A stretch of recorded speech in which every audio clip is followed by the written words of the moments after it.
All right, so welcome everybody.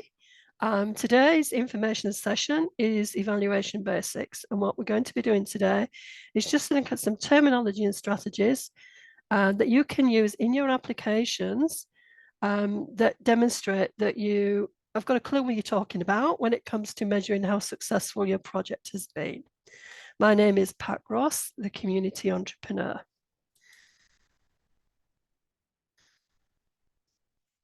Okay. This is a bit of a passion for me. In fact, this is the first of 3 sessions that we're going to be holding in the evaluation area. There's this one, which is terminology. The next one will be around how you can gather the evidence to prove you're doing what you're doing, measuring the change. And the third area we'll be looking at is what do you do with the information afterwards? But that will be in a couple of months' time. So today, oh, So today, what we're going to look at is, do you really know how successful your project has been? When I put together applications with clients, and I've got a few in my mind at the moment, and I know they've been running programs for years, and they want to do the next iteration. But when I ask them about, what is it? What have they been finding? What is their success? What are the concerns? What are the needs, etc. of the they've not been able to capture some really valuable evidence from their current projects that will give them a justifiable argument for when they're arguing for more funding. So one particular client in the volunteer space who volunteers they've got volunteers in the community, they're doing a great job, but they cannot give me any tangible data as to the impacts of what they're doing.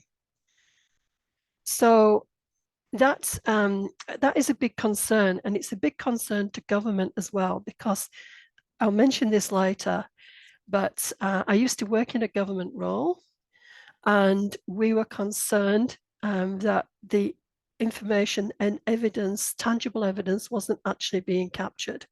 There's a lot of anecdotal evidence and a lot of anecdotal feedback, but that's just hearsay until you've got data to prove it.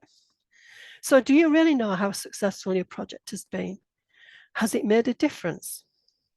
What's the point of doing something if you just don't know what difference you are making out there?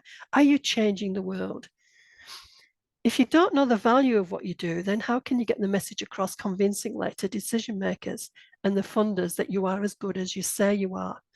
I've had some clients who have really taken evaluation to heart, and the strength of what they're applying for is amazing because they could prove, and government has been, it could be any funder, but government has been hungry for this information because it's on the ground. Now then, quick introduction to myself. I've got over 30 years in the grant space as such. I started off working in Europe on how to get money out of the European Union, and then progressed to actually delivering a multi-million pound training fund. And by the time I left, we had about 52 projects underneath us. So I thought I escaped to Australia, and then I found myself working for an entity in government funding. And as part of that, as I mentioned, we're concerned about evaluation, and a program was developed with the assistance of Dr. Jim Cavey, a well-known researcher from Queensland, I believe, who developed a program called Measuring Impact. And through that Measuring Impact program, when I left the government job, I was one of a team of trainers who spent over 3 years trained community organisations across the state of Victoria how to do basic evaluation, how to evaluate their projects. So that's where I'm coming from. And what I want to be able to do today is to give you some terminology that when there's likely to be a question about how you're going to measure success, how do you know how successful you've been? And so I have to say, this is not university level, high level sort of research evaluation. This is that very grassroots, just to get you off the ground and running. Okay, so let's get started. So if there's any questions, we'll answer them after the information session. They just need to go into the chat space. I love this one. What is project evaluation? And this is from the International Labour Organization. It's a systematic, so it's not ad hoc. And when you are planning how you're going to collect the evidence, you have to be consistent in measuring from the beginning, during, and at the end and beyond. So you're looking for a consistent change, a pattern. So it's systematic, it's objective, and it's assessment of an ongoing or completed project. Now, in government terms, in grants terms, that could be for the individual project, or it could be for the program that the fund or the overall fund program that the funder has put the funding out for. So you may actually find yourselves in two evaluation situations, one for your actual project that's being funded or for project in general. And the second, you may be contributing to the higher level evaluation of the whole program.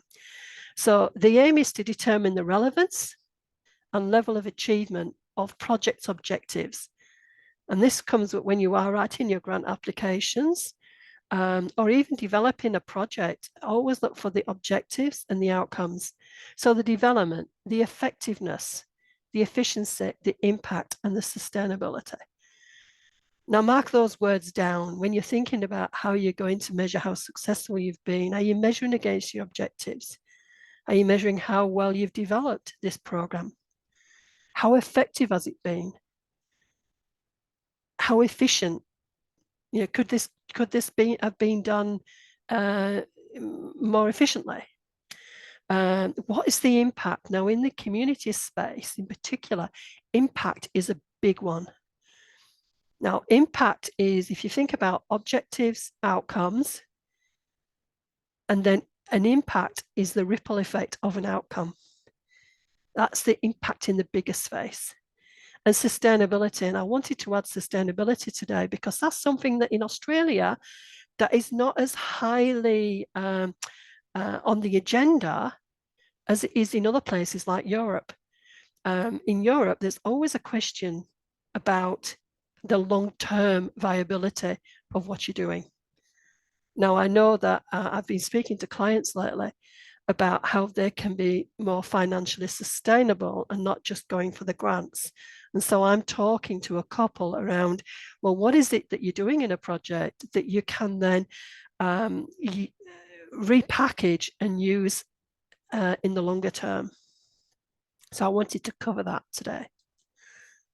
Okay, so if you're going to be doing any funding with the federal government, for example, and I will actually, I'll try and attach this to the chat space afterwards.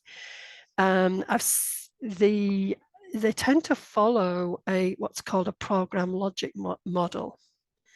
And this also is a really good table for any project that you're going to develop, whether it's funded or not, is a basic sort of high level drafting tool, shall we say. Because you'll need to know, what is the need here? I mean, what is that driving rationale for this project? What is it you want to change? Now, remember, that's going to be a really good trigger for when you're evaluating, because you're going to go, did we meet the need? Or was there really a need? So, you need to be really right at the beginning, very clear about what the need is. And of course, if you're clear about what the need is and you can demonstrate in your application, then hey, presto, you've got it. Inputs. And there's a distinction here between inputs, outputs, and outcomes. The inputs are the resources that you're going to be using, the money, the people, the time, etc. Again, you could turn that on its head if you want to evaluate that and go, did we have the right resources? Did we estimate the right time, etc. Outputs, that's what you want to deliver. So your output might be a training program, a training course. The output might be a manual, etc. It's like a tangible thing that you're going to develop as part of the project. That's an output, a deliverable. But what they're looking for, and this is the value of your application right at the beginning in your argument, is what is the outcomes. Now, the outcomes, there could be two sets of outcomes that you want to evaluate here. If you're aligning to a grant application, then your outcomes need to map to their outcomes.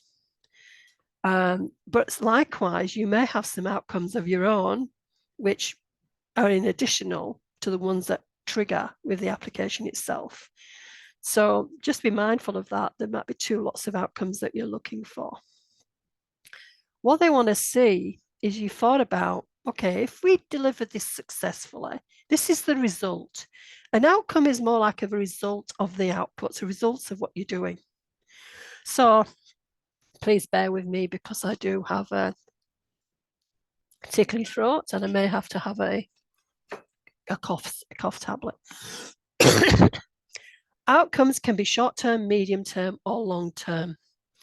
Now, short-term outcomes, at the end of this project or within the next 18 months, we're likely to see this change has happened. Over the medium term, over the next 2 to 3 years, this change may have happened because, for instance, if you train a young person, I'm using training here as an example, but if you train a young person from a housing estate, third generation unemployed, I'm thinking of an example in Sydney here, and you're training them and they get a job. You want to see the short term that they're in employment in 6 months' time. So that's a short-term outcome. The deliverable will be the training course. The output will be the training course, but the outcome is they found a job and they're staying in it for 6 months. That's a short-term outcome, or 3 months. A medium-term outcome might be that they might actually then go on and do another course afterwards, another program, so they're actually advancing. Or they find, this is a good one, they actually find somewhere to live. They find, sustainable accommodation. Because they've got a job and because they've got income, then the next step is to get somewhere to live. So that's an example. A long-term outcome in that instance is probably about 5 years down the line. And they've probably become more integrated in society, etc. So you just need to think about what it is. So the outcomes is what you're trying to measure, and you may not. And if you're being funded for this project, you may not actually achieve, the medium to long-term outcomes within the lifetime of the project. But there are some where you sort of some of those outcomes you can actually measure straight away. Okay, so using this document, you can have a high level, before you even start, predict, these are what we're looking at. These are kind of outcomes we expect in the short, medium, and long term. Karen, somebody wants a link. You know who I mean. All right, assumptions. These are the assumptions you make. You assume that these are the conditions and any external factors that you think are going to influence. So I'm saying, look, I will share with you this program logic document because it's the starting point of actually thinking about what is it we want to achieve. All right, so what is evaluation? What are you doing? You're actually measuring the difference you've made. You're measuring now, saying, oh, what happened there? Sorry. You're measuring what change has resulted. That may be the impact. I call that the ripple effect. You could be measuring, how relevant was this? Was there a need? Did we get to the right people, the right communities? Was this the efficacy? Did we achieve the objectives? Was it, efficacy, effectiveness? What were the purposes? What was the outputs? Our activities, were they effective? Could we have done this differently? Efficiency, resources, time. Did we have the right conditions in place? And then the long-lasting change and continuity. These are things that you could consider. I'm not saying go for every single one of those, because when it comes to it, you probably need to prioritize probably 3 to 5 questions that you want to ask. Because if you try and do too much, it could actually overtake the whole project itself. Can I actually also, yes, state that if evaluation is a far more important part of any project than people give credit for. And especially when it comes to funding, and the number of times I have seen in the budget a lack of funding resources for the evaluation process. I was looking around about how, what percentage of the grant should be put aside for evaluation. And it came up to something between, at least between 5 and 7.5%. Now think about that. If you've got a, $100,000 project, what's 5% of that? It's quite a bit of work. So you can, it's like how long is a piece of string? You can do a really good job and get the funding element to be able to evaluate what you're doing. So let's have a look at this. If you're going to measure change and its impacts, this is your change you're talking about, a change to the individuals. These are things to think about. Changes to the individuals and the impacts on them, which can be really strong, and this will come in really useful at the end about what you want to do with the information. Organization, the impacts on the organization, the change, it might actually organization might be an organizational project per se, or it might be a community or research project where the organization may have to change its systems or its approach to something. And then the community or marketplace, what has been the impact in the wider environment? And this is an area that government really loves to explore. And if you're putting an application together, consider the wider community, the wider area, the wider marketplace, because they like to see that ripple effect. Okay, so let's get down to the practicalities. If you're going to be writing an application or putting a proposal forward, when you're actually thinking about evaluation, you're talking about measuring the change. You nearly need to think about and these are key words that I like to make sure are in every single application. If no other words, well, there's a few other words as well, which we'll come to. Benchmark. Tell them where you're going to benchmark, what you're going to benchmark. And sort of say, and we may use, and then the kind of the tools that you could use, which will be done next time. Then, again, if you're asking those 3 to 5 questions that you've decided you're going to ask, think about, the beginning of the process for whoever it is or whatever it is in the process that you want to evaluate. Formative. You then think very closely about those tools because you may need to use them again during the course of your project or program. It could be a small project, a week. It could be a month, 6 months, 1 year, 2 year, a 3-year project or more. But during the course of that change, there is a change process. Or if your project may actually go off track. So you need to consider certain milestones in your time frame that you can stop, or well, not literally, but stop and figuratively, and collect evidence to see how people are progressing, how the systems are progressing, whatever it is. Even partnerships. You may be in a project with project partners, and that's a really interesting one, because I have seen it where partnership projects have been put together and fallen apart because there's been a lack of communication. Now, hey presto, what would happen if you actually identified that earlier on in the process and was able to address that lack of communication issue, because you'd put in a process in place that you could measure and make small changes to your project to bring it back on track again. And then the summative, which is the end. And again, you are consistently using the same tools so that you can measure that change, and you get to the summative at the end. And that's when that's where you capture the glory, capture the stories, and you can then, and I'll have one thing I'm going to say to you: there's nothing in this world that's change that cannot be. I've got my double negatives right. That cannot be measured. And I like to challenge people on that, and they'll come up with me with this idea, this plan, this is what they're doing, this program or whatever. How do you measure that?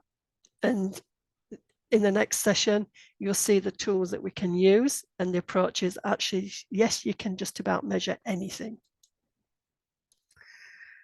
Okay, so that was benchmark, formative, and summative. Okay, so we've those are the three words. The other two words that you'll be using are qualitative and quantitative. And it's always, vital to use a mixture of both. Quantitative, people identify with figures. And that is a really good sort of, like a benchmark. It's sort of, you can see that at the beginning and the middle and end. But the other one is qualitative, and that is the stories themselves or the opinions of people. So you really, when you're putting together a good evaluation plan, you would have a mixture of qualitative information and quantitative information. And I didn't need my teeth to do that. Okay, so there we go. There's the data to tell the story, and going backwards here, there's the actuals, the story itself. All right, now what I want to do is just to give you examples of 3 frameworks that I have used when I've put together applications and when we've run projects. There's a few frameworks out there, but I just wanted you to have a look at, if you just want to adopt one. One here is called the results-based accountability framework. This was popular about 5 years ago, at least. And this was about 3 questions. How much did we do? How well did we do it? And is anyone better off? Now, you can imagine that, if you've got a change project, and it's also sort of covering, what you did. So how much did we do? Did we do enough of this, etc.? How well did we do it? And that's getting feedback from people, your delivery, etc. Is anyone better off? And that is measuring that change again, and has that change been a positive change? And that's the outcomes-based accountability. It's also known as outcomes-based accountability as well as results-based accountability. And here there is a link there to more information about what it's about. But it's a simple, for some projects, that's a very simple evaluation framework that you can use. This one came out of drugs and alcohol, if I remember rightly, but I actually found it's useful in different ways. It's called stages of change. And that one is, especially if you've got really hard to reach target audiences out there, or you really want to change a culture, for example. So you start with that pre-contemplation stage where they didn't even think about change. And then your program may be designed so that how do you take them to giving that information, that advice, to get them to start thinking, oh, we can do this differently. And then once they start thinking about doing something differently, they go, well, how can we then help them to make that change, to prepare for that change their mindset? And then when they're ready to take action, and then when they've taken action, to keep it going. And you, in this kind of, if you're working with, difficult people, shall we say, difficult audiences, that they're likely to keep sliding backwards down the scale. But that's how this works, the stages of change. And it's a really good framework, as I say, if you're working with really difficult to change audiences. This is the one that we use for training community groups across Victoria. And it's one I understand extremely well. And again, to think about is when you're going to be, again, measuring change, change your wording. whatever you do, to match what you want to do. But the one is the function. Was this the purpose of what we're going to do? This project, was it correct? Did we have the right partners in place? Was there a need? Did the community respond? All of that, the whole idea of the purpose of the project, was that correct? The second area we looked at was, how did you deliver the project? Could it have been delivered better? And what would you have done differently next time? Now here, because we're working in the learning space, we use a driver called lifelong learning. So how did it change people's way that they evolve over time? You can use anything depending on what field you're in there. But the one area that I use no matter what is the bottom line. So if you're going to measure any change, and any project will fall into these categories, although I think research might be different, is social change. How do you measure social change? Cultural change, and that could be multicultural or it could be artistic cultural. But cultural change, it could be organization culture. That's a secondary you could be looking at. Environmental change, and I can see all these projects out there, especially when it comes to the climate change and all the rest of it. And land care and all the rest of it. And economic, the two ones I come across more often than not are social and economic impacts of what you're doing. They're giving the idea of somebody training up a young person, long-term unemployed, third generation, blah, blah, blah, drugs and alcohol. They will have social change there, but they'll also have economic change. As I said, the example I've got did a wonderful job. They set up social enterprises, got these young people into those enterprises, trained them. They got training providers in to help train them. Then they brought in housing specialists to help them for accommodation, and then they were put into longer term jobs. So that was a social and economic change. So that's a tool that I would tend to work with, and I would look at those, somewhere in the application, I would list at least two of those quadruple bottom lines. So as I said, this is just an information session. We've covered terminology and strategies that you could use to measure how successful your project has been. Okay, what I want to do is, we've designed a one-day training program called Measuring Your Community Impacts. It's a one-day face-to-face, and what we're doing at the moment is two things. We're looking for expressions of interest to see where the demand is, but we're also looking for some engaging locations to deliver this workshop. So if you're out there and you think this is a great idea for where you are, please contact us, because we're interested to know, and the more interesting the location of delivery, the better.